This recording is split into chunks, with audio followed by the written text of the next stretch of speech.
Olá a todos os meus alunos e alunas também, por que não? Eu sou o professor Fábio, estamos de volta com mais um aulão. Você pode ouvir este podcast no YouTube, no canal lá do professor Fábio, ou vocês podem procurar aulão do professor Fábio no Spotify ou no Anchor, que vocês vão ter acesso a este conteúdo.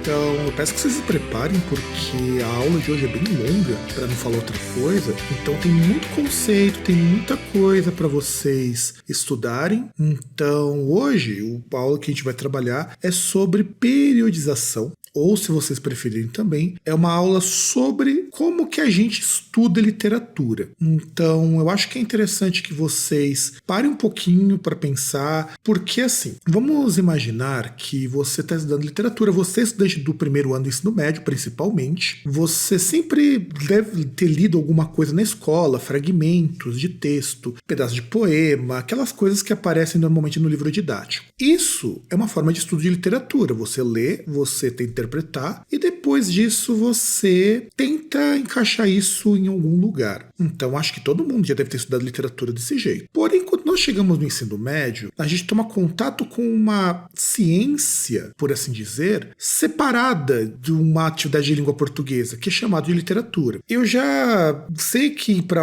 quem é meu aluno, quem já estudou comigo, principalmente no primeiro ano, eu sempre explico os conceitos gerais de literatura, o que é poesia, o que é prosa, o que é teatro, os três gêneros clássicos, que é o épico, o lírico e o drama. E a partir daí a gente começa a construir uma ideia de que literatura ele é um código, ele é um sistema com algumas considerações. Muito bem, isso é o que nós chamamos de gêneros literários. É muito legal você estudar gênero literário, por quê? Porque quando você estuda gênero literário, você compreende, pelo menos no primeiro momento, que existe uma diferença entre um poema e um conto. E se você não identifica essa diferença, eu recomendo que você releia. Tudo bem que quando nós chegamos no século XX e também posteriormente no XXI, os limites do que é poesia, do que é prosa, do que pode ser teatro, eles ficam meio nebulosos em algumas obras, mas muito dificilmente os gêneros clássicos vão mudar. E quais são eles? Antes da gente falar sobre periodização, eu acho que é legal que vocês conheçam o que é gênero clássico. Os gêneros clássicos da literatura, os gêneros padrão, são aqueles gêneros que já estão fixados e que eles sofrem poucas alterações com o tempo. Então, eles se dividem basicamente no seguinte: nós temos a poesia épica, que já nem é mais escrita hoje, que era a história dos heróis, como que os gregos eles contavam os feitos históricos na forma de histórias mais simples. Então você tira o elemento real e fica só com os fatos. Inclusive o Camões no século XVI vai fazer a mesma coisa com o Lusíadas. Então quando a gente está falando de gênero épico, a gente está falando de recontar histórias. A gente tem o gênero lírico, que permanece até hoje, que é você utilizar a poesia para falar de sentimentos. Então toda poesia, em tese, ela é lírica. Mesmo que o conceito de lírico hoje abrace muito mais coisa. Você pega, por exemplo, o Fernando Pessoa, um dos grandes escritores do século XX, a poesia lírica dele servia sobretudo para permitir que a gente entendesse como que o ser humano sente ela no seu íntimo. Ela é uma poesia que nós vamos chamar hoje de universal. Mas antes, esse caráter universalizante era muito mais ligado à poesia épica. Tanto que é por isso que as pessoas gostam de histórias da mitologia grega, por isso que as pessoas gostam das histórias da Bíblia, porque também são histórias épicas. Principalmente o Velho Testamento. Lá você tem muita coisa que é voltada principalmente para contar os feitos mágicos, a gente pode dizer assim. A história de Sansão é uma história que tem muitos paralelos com outras histórias de grandes heróis que caem em desgraça. O Moisés, que é praticamente um semideus ao abrir o oceano, ao falar diretamente com Deus. Então você tem um aportezinho de literatura épica aí. Mas não é dentro do nosso padrão clássico o que a gente colocaria em épica, mas é como que o gênero épico ele vai mudando de acordo com a época. E aí, dentro dos gêneros clássicos, a gente também tem o teatro, que mudou também muito pouco. O teatro é aquilo que você assiste. Então, o teatro em si ele é até meio chato de ser lido. Ele pode ser lido sim, ele é feito também para isso. Mas o legal é você ver as cenas acontecendo ali na tua frente. Então, quando você pensa, por exemplo, numa novela televisiva, num filme, uma série, não deixa de ser, em tese, uma variação do teatro. Aí nós vamos ter também no século XIX o romance, que é a prosa que vai juntar essa coisa da poesia épica de contar histórias com o drama do teatro. Então é uma história que vai falar sobre sentimentos, sobre angústia, sobre conflitos. Só que o próprio gênero romance muda sua configuração quando chega no realismo e quando chega na literatura contemporânea. E a gente vai ter a novela. A novela talvez seja um dos gêneros em prosa mais antigos que exista, que originalmente é para contar uma série de pequenas histórias interligadas. Só que quando chega no século XII, se eu não estou enganado, você tem essas novelas para contar as histórias dos cavaleiros, que uma vez funcionava como propaganda para as cruzadas, para as pessoas acharem que as cruzadas eram uma coisa boa. Quando a gente chega na literatura medieval, eu vou explicar melhor sobre isso. Mas guardem principalmente essa ideia. Quando nós falamos de gênero literário, a gente está falando de gêneros que são mais ou menos fixos. E é claro que vão surgir outras formas de você contar histórias, falar de sentimentos, que tem esse aporte literário. Mas a gente não vai entrar nessa discussão hoje. Essa discussão é sobre periodização. E que raio de palavra estranha é essa periodização? O que é dividir a literatura em períodos? Como que funciona isso? A gente tem que pensar, primeiro, que existe uma coisa chamada contexto histórico. Anotem bem isso, porque é super importante vocês pensarem na questão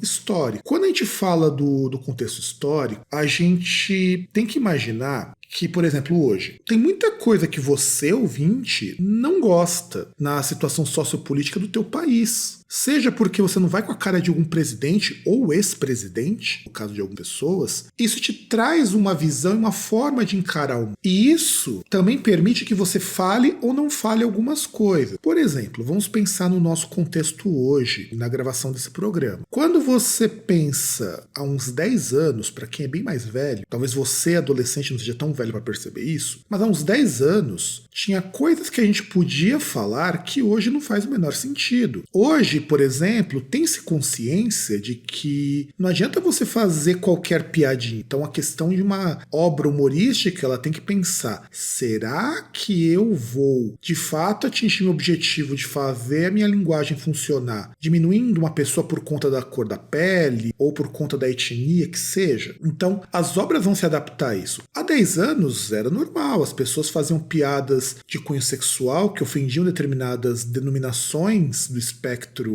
LGBT, vamos usar isso daqui para simplificar um pouco o assunto e não cair em rodeios, que hoje não fazem sentido. Ao mesmo tempo também que você tem o direito de criticar esse posicionamento e achar que é tudo frescura. Se as pessoas vão aceitar ou não isso, não importa, o contexto histórico permite que certas coisas existam. Então, quando você pega uma obra como, por exemplo, O Sítio do Pica-Pau Amarelo, você tem uma descrição ali da empregada que ela era a negrinha de estimação da família. Então, olha uma visão do autor aí dentro de um contexto que não considerava negro como gente. Numa obra como Curtiço, quando você pega um personagem como Venâncio, ele é um homossexual extremamente estereotipado. E isso daí é uma visão da época. Então, quando a gente vai estudar literatura, para a gente chegar no estilo de época, a primeira coisa que a gente precisa entender é como o período estava. Não é à toa que as aulas de literatura muitas vezes se parecem com aulas de história, porque na prática você tem que aliar a história para entender. Tem que entender, por exemplo, por que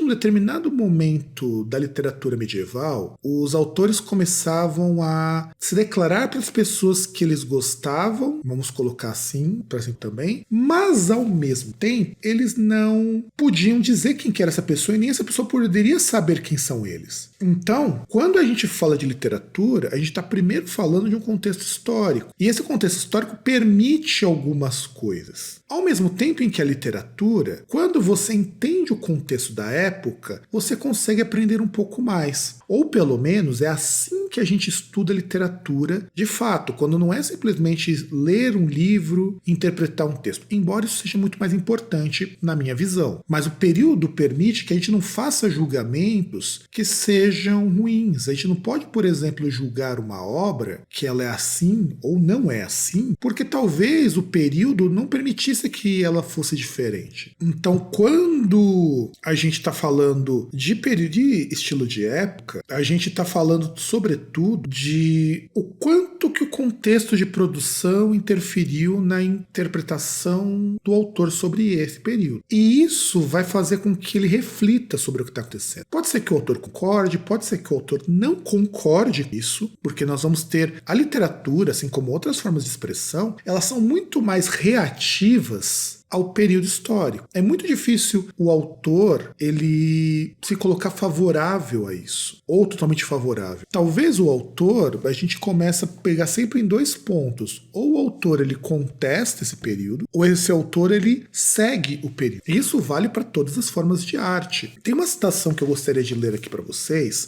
que ela simplifica muito essa ideia, e eu vou explicar porque é uma citação de um autor muito importante para a história da literatura. No caso, esse autor, ele é o Jan Hatzfeld, e ele vai dizer o seguinte: a atividade de uma cultura que surge com tendências análogas nas manifestações artísticas, na religião, na psicologia, na sociologia, nas formas de polidez, nos costumes, vestiários, gestos, etc. No que diz respeito à literatura, o estilo de época só pode ser avaliado pelas contribuições do estilo ambíguas em si mesmas, constituindo uma constelação que aparece em diferentes obras e autores da mesma era e parece informada pelos mesmos princípios perceptíveis nas artes vizinhas. Então compreende a gente entender também que cada estilo e cada época ela não existe apenas pelos traços particulares, mas também a gente tem que entender como que esses processos conversam com a história e que a literatura, assim como outras artes, acontece por um processo de acumulação. Parece estranho isso, imaginar, quer dizer que a literatura ela acumula com outras coisas que vieram antes? Sim, ela acumula. Um erro muito grave quando vocês vão estudar literatura e pensam no estilo de época, é pensar que o estilo de época é assim, acaba um período, começa o outro e ignora-se tudo que veio antes. Não é assim que a coisa funciona. A literatura, ela acumula. Então, a literatura não pode ser estudada no estilo de época como se fossem caixinhas separadas. Até porque essas caixinhas, elas não existem. O que acontece, na verdade, é assim. Deixa eu tentar explicar para vocês de uma forma um pouco mais simples. Imaginemos, vamos pegar dois períodos literários, o trovadorismo e o renascimento. São dois períodos que acontecem um depois do outro.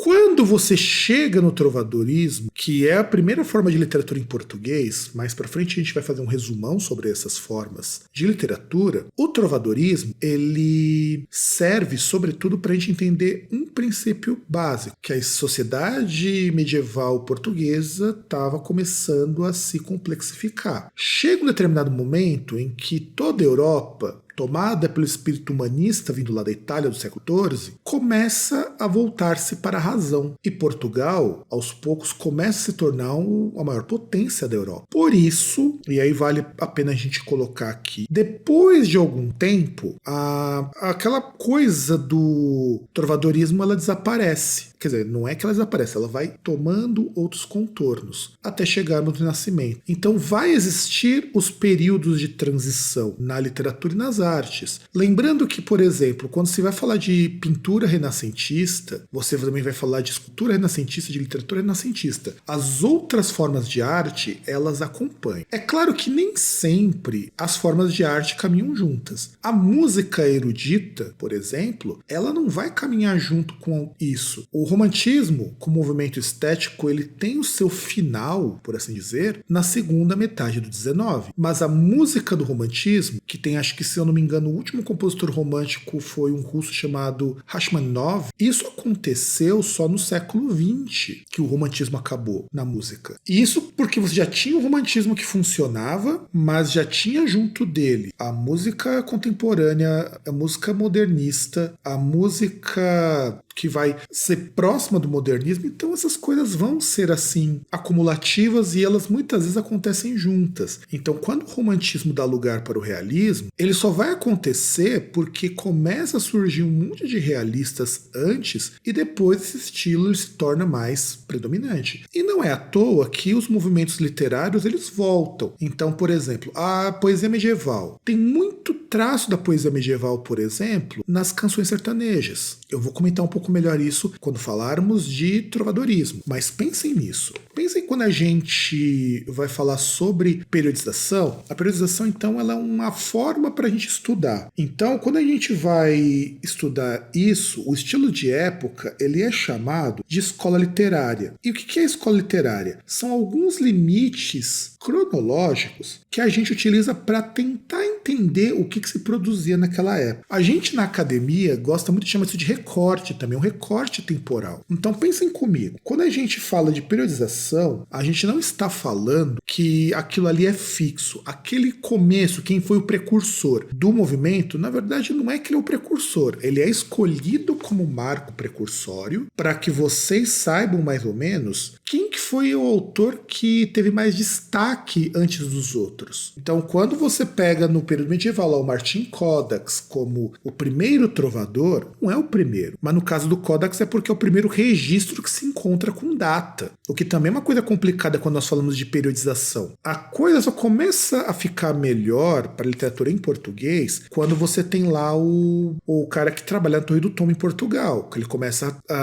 o Fernão Lopes, ele começa a trabalhar com a questão de catalogar tudo, ponto histórico, obra, aí você começa a melhorar um pouquinho, mas você tem um bom período em que você não tem uma catalogação das coisas, e isso é super importante para nós entendermos o que são os estilos de época. Então a gente também tem que pensar então que o estilo de época, ele é uma junção de elementos que muita gente seguia em virtude do contexto. Então quando você pega, por exemplo, esse processo de classificação, você vai ter, por exemplo, lá no neoclassicismo do século XVIII, uma retomada do que se fazia no século XVI, que por sua vez é uma retomada do que já se fazia na Grécia e no período romano, lá do Império, antes do cristianismo. Então, quando a gente fala da periodização, ela permite uma visão que eu posso estudar só aquele ponto. Então, por exemplo, eu não preciso estudar na tese, pelo menos, o que é Renascimento, o que é literatura medieval portuguesa, para entender o Barroco. Mas é claro que eu vou estudando isso justamente porque eu vou pegando elementos que vão se acumulando. Esse estudo por fragmentos, ele é super importante, quando a gente fala de periodização novamente, para que você não tenha que estudar tudo. Imagina se você tivesse que estudar a literatura desde o comecinho lá na Grécia, a literatura ocidental pelo menos, para a gente chegar na literatura contemporânea. A gente não consegue, então a gente precisa separar períodos. E assim, quando a gente separa em períodos, vamos também colocar mais algumas informações. Vamos voltar inclusive à ideia de que o período pode refletir uma contestação do autor. Então o autor não concorda com aquilo. Isso é particularmente importante a partir do século XVIII. No XVIII que isso é mais forte. Antes do XVIII é mais difícil ter essa contestação, pelo menos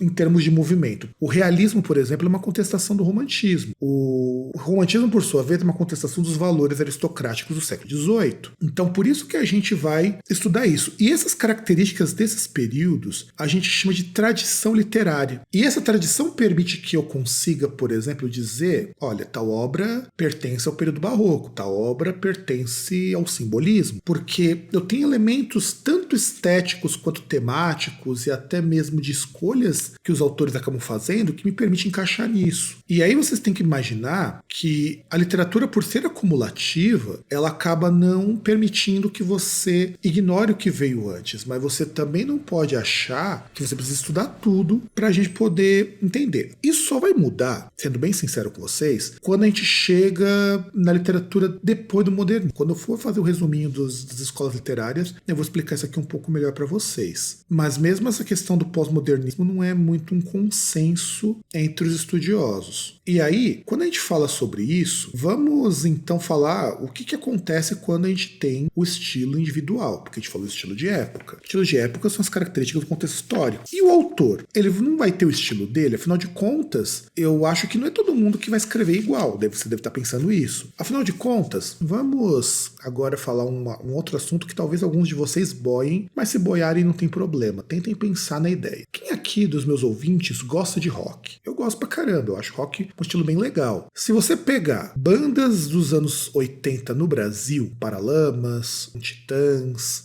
Traje a Rigor, com todos os pesares, todas elas são bandas de rock. Mas elas tocam igual, elas são iguais? Não. Por quê? Porque existe um estilo individual. E o estilo individual, ele é justamente o seguinte, é o que diferencia um autor do outro. É uma escolha que ela é feita pelo autor. Então, quando nós falamos de estilo individual, a gente está falando, sobretudo, de escolhas que os autores fazem baseadas na própria experiência de vida. Não quer dizer que a experiência de vida seja importante, 100% pelo menos, para entender o autor, ou o que ele escreve. Mas as escolhas de estilo são individuais, o autor tem controle sobre isso. Aí quando a gente pensa, por exemplo, no Tomás Antônio Gonzaga, vou falar um pouco do neoclassicismo. Quando você pega um Tomás Antônio Gonzaga, ele tem um estilo de escrever que, se você comparar com o contemporâneo dele em Portugal, que é o Boccaccio, você vai perceber que são muito diferentes entre si, mas eles têm as mesmas características que permitem colocá-lo dentro do neoclassicismo. Como se não bastasse, eventualmente vocês vão ter alguns autores de transição nesse meio, justamente por conta do estilo individual. Normalmente esses autores, eles ficam no meio termo, nem vai acontecer, por exemplo, com o próprio Boccaccio. O Boccaccio é um autor árcade, mas o final da poesia dele tem traços que vão aparecer depois no romantismo. Mas por que isso acontece? Porque literatura não é uma coisa fixa. A literatura não é um sistema que eu consigo determinar exatamente quando ela começa e quando ela termina. Eu consigo. Assim como nenhuma forma de arte eu vou conseguir fazer isso. Então, a importância da periodização é justamente para que a gente entenda que cada contexto histórico permitiu que determinada literatura surgisse. E isso vai também permitir que a gente chegue na intertextualidade. Por quê? Porque os períodos conversam entre si, os autores conversam entre si. O Machado de Assis, por exemplo, quando ele escreve o Dom Casmurro, ele faz uma citação direta ao Fausto do Goethe. Fausto, do Wilhelm Goethe, ele se passa na Alemanha e é uma obra do romantismo, e o Machado é um autor realista. Por que ele vai citar Goethe ali? É aqui que também entra a questão do estilo individual. O que eu vou escolher para colocar? Por que de repente um autor vai falar sobre o A e não sobre B? Então, por isso que a gente pensa que a literatura ela tem que ser acumulativa e ela vai ser cíclica também. Então, algumas ideias elas vão voltar. Quando a gente fala do estilo de época, a gente percebe que o estilo de época marca elementos em comum. Ele permite alguns padrões e permite algumas aproximações entre autores. Quando a gente chega no uso que o autor individual ele dá para alguma coisa, nós chegamos no estilo individual, o estilo do autor. Então, vamos pensar, sei lá, no realismo mesmo, que eu acho que o realismo é mais fácil de explicar isso, mas serve para qualquer período literário. Se eu pensar que os meus autores, como Machado de Assis e também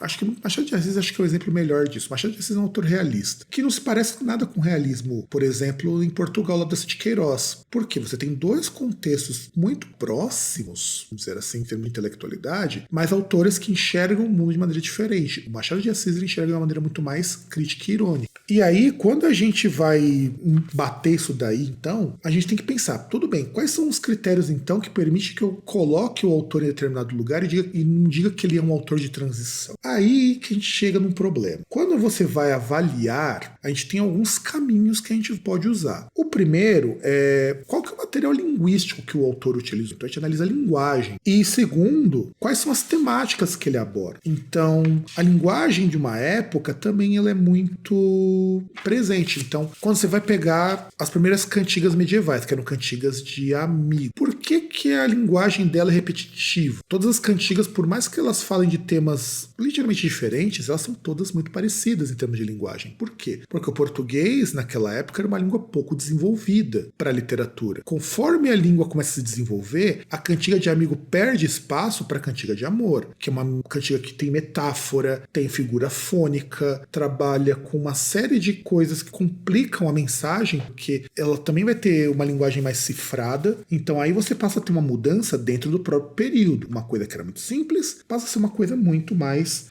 fácil, uma coisa muito mais complexa. Aí tem uma citação do Afrânio Coutinho, lá do A Literatura do Brasil, que eu acho interessante também que vocês conheçam como que a gente separa, quais os critérios que a gente utiliza. Aí o Afrânio Coutinho diz assim: o conceito periodológico é outra característica estética desta obra. Fundamentada nas noções de estilo individual e de época, constrói a sua periodização segundo o esquema estilístico, descrevendo os períodos como a ascensão e a decadência de um sistema de normas ou convenções, procurando identificar ponto de exaustão dos artifícios e do início da aspiração por novos, tudo que discrimina e tudo que assentam o período literário. Inspiração, sentimento, formas literárias, inclusive fazendo referência a grupos geracionais, que às vezes, de maneira mais nítida, marcam a mudança de valores, como é o caso da geração 1870. Assim, os períodos são estratos ou camadas, encarados e definidos, sem esquecer, no entanto, os aspectos culturais, pelos seus aspectos sobretudo estilísticos, consoante aquele ideal de história literária que seja a história de uma arte verbal que, no entanto, tem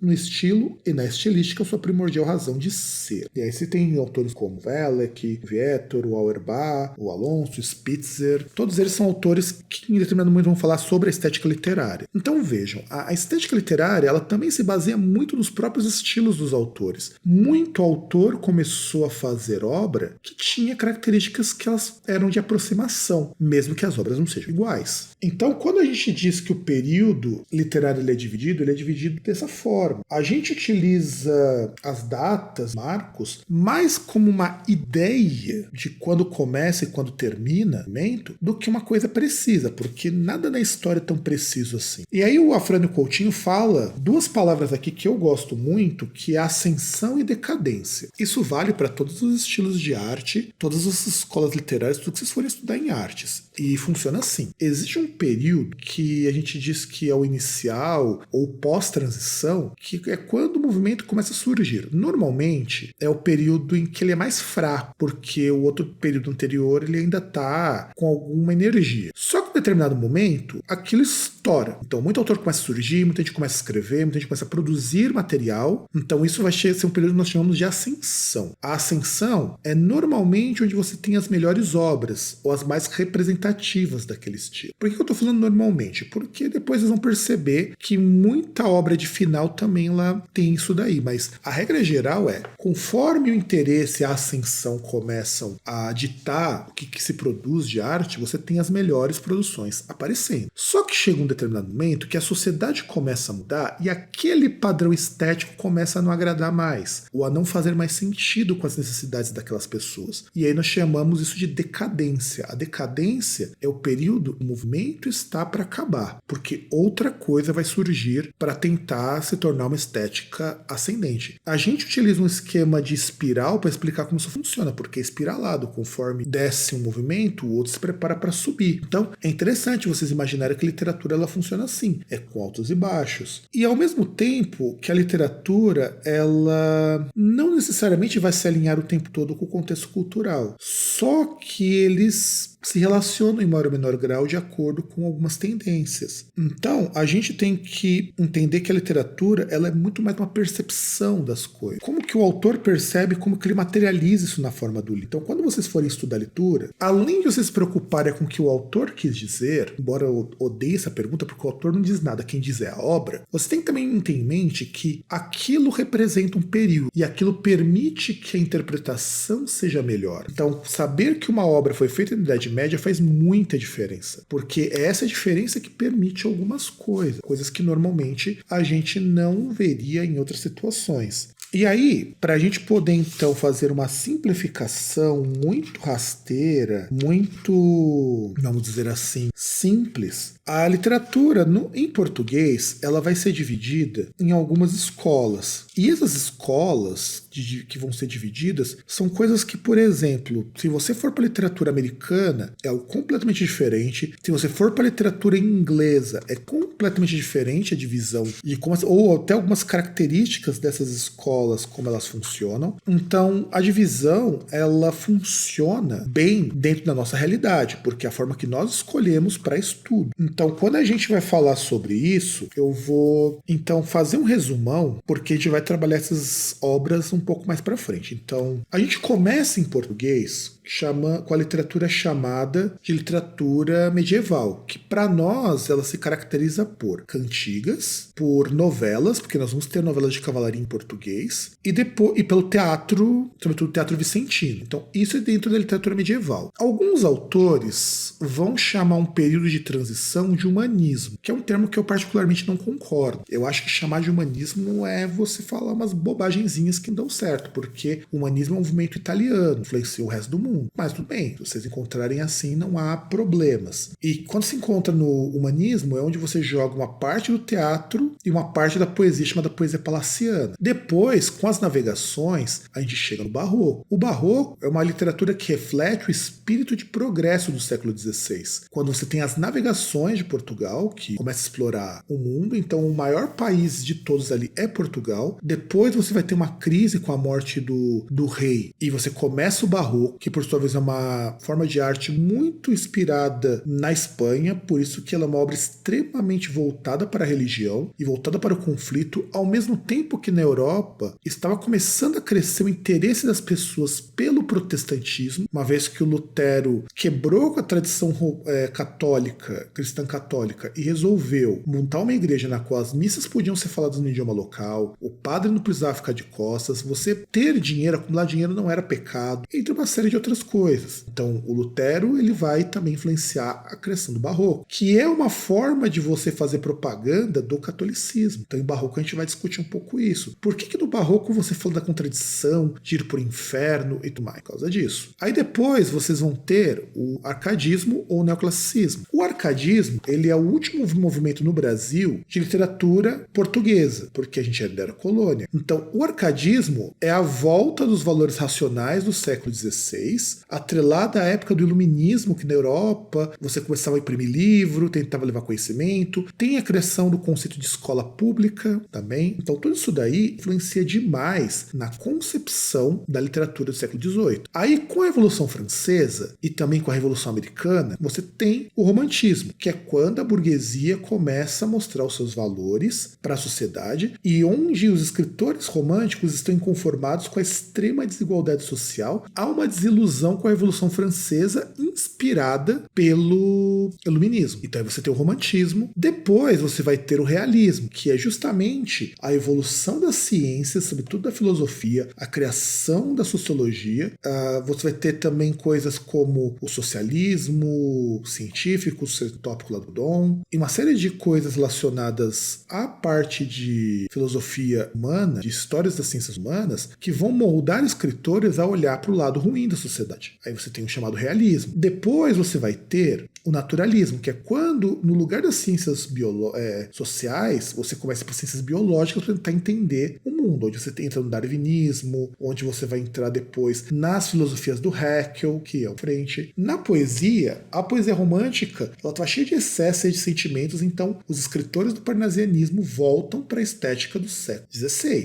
Então eles vão voltar para a poesia clássica e vão também abraçar o parnasianismo francês. Como reação ao parnasianismo, surge o simbolismo, que é uma crítica ao realismo também, uma vez que os jovens estão desencantados com o mundo que não foi capaz de vencer desigualdades sociais. E por último, mas não menos importante, a gente acaba entrando no modernismo, que é justamente a ruptura com todo o passado artístico. E o modernismo, quando ele também satura, ele dá origem ao chamado pós-modernismo. O pós-modernismo, ele não é exatamente um movimento, ele é uma estética de continuidade e de descontinuidade com o modernismo. Então, isso que é a ideia de que a gente fala de período de época, de historização. Então, quando a gente fala sobre isso, inclusive os pontos que a gente não abordou aqui são justamente sobre isso. E aí, na literatura em português, só pra gente ter um resumão aqui, na Idade Média a gente passa a ter uma preferência por Deus e o cristianismo, o Renascimento é a questão da valorização do ser humano, que é o ser humano equilibrado, o ser humano helênico, por assim dizer, o homem em conflito, que é o que marca o barroco, O homem em equilíbrio, ainda mais rígido, neoclassicismo ou arcadismo. O homem livre, o homem liberto das amarras sociais, que é o homem do romantismo. Aí você tem lá a questão da literatura romântica. A busca de entender o mundo por uma visão real e científica, que é o realismo. Quando você entra no simbolismo, você tem o homem tentando voltar para si mesmo, e o modernismo, que é a ruptura e a reconstrução do mundo pós-guerra. Então, essa periodização, a gente coloca aqui a necessidade, como ela funciona, por que ela funciona, justamente por conta de como que a gente vai estudar literatura daqui para frente, ou porque vocês têm que estudar literatura. Não pensem na literatura, em português, como a ideia de que eu preciso estudar esse período e só decorar meia dúzia de nome. Não. Você tem que entender como todos esses nomes, todas essas características chegaram naquela obra. Então, quando vocês forem analisar, analisem sempre por esse prisma. Como que a literatura permitiu que a obra chegasse naquele ponto. Então é isso, gente. Eu espero que vocês tenham gostado dessa aula, que de fato é uma aula pela duração, inclusive. Se tiverem dúvidas, se tiverem comentários, eu ficarei muito feliz de saber o que vocês acharam. E nos vemos, então, na nossa próxima aula.